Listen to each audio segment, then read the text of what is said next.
जन्माला आल्याच्या नंतर माणसावरती 16 संस्कार झाले पाहिजेत.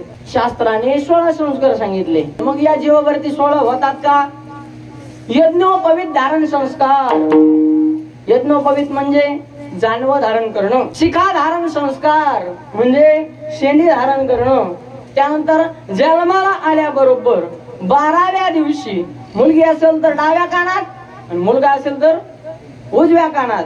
कोणता संस्कार? नामकरण संस्कार.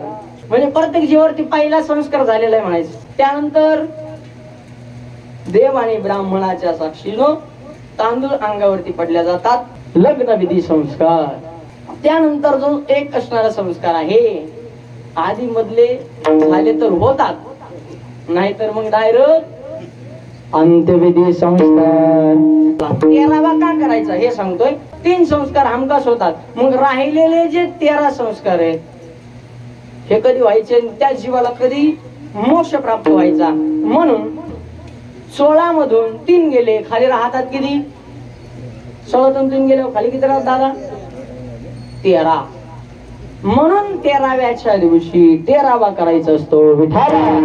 तो जो जीवात्मा असतो तो 13 दिवसापर्यंत त्या दिव्याच्या रूपामध्ये असतो. त्या दिव्याच्या असणाऱ्या साक्षीनं त्याला एक नवीन शरीर प्राप्त होत चालतं. त्याला म्हणतात सूक्ष्म शरीर. आणि